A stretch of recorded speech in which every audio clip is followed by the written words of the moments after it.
చేద్దామా? సరే పద. ముందు గ్యాస్ స్టవ్ అంటించుకొని ఒక బౌల్ కప్ పెట్టేసి కడాయి కాగిన తర్వాత ఒక గంట నూనె వేసుకొని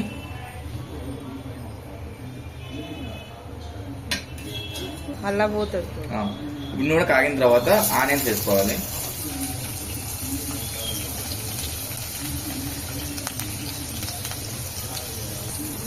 బాగా ఎర్రగేంత వరకు కాగించుకోవాలి. ఇప్పుడు రెడ్ అయ్యాయి కదా, ఇప్పుడు పచ్చిమిర్చి తగినంత కరివేపాకు వేసి కలిపేయాలి.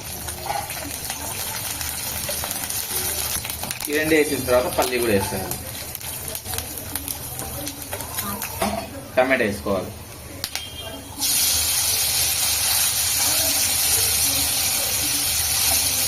అలా ఇలా కలిపేస్తే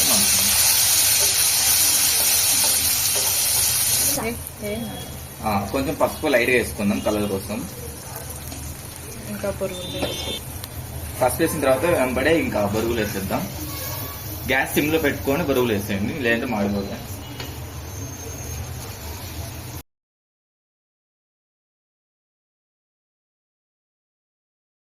మనకు కారం తగినంత వేసుకుందాం. నేను 1 గంట వేస్తున్నాను. ఫస్ట్ ఉప్పు తగినంత వేసుకోండి, నేను కొంచెం వేస్తున్నాను. వేసిన తర్వాత కలిపేయండి. సిమ్ లో పెట్టుకొని బాగా కలుపుకోండి, మళ్ళీ ఎక్కువ పెడితే మాడిపోతాయి. బాగా ఇట్లా కలిపేసిన తర్వాత కొత్తిమీర వేసేసి నిమ్మకాయ వేసి పిండేస్తే సరిపోతుంది.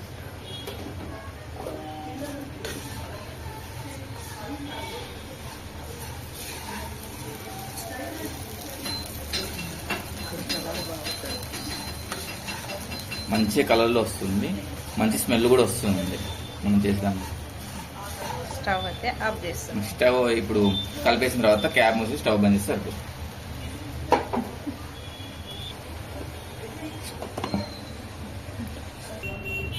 ఫైనల్గా ఇలా వచ్చేసింది. చూద్దాం.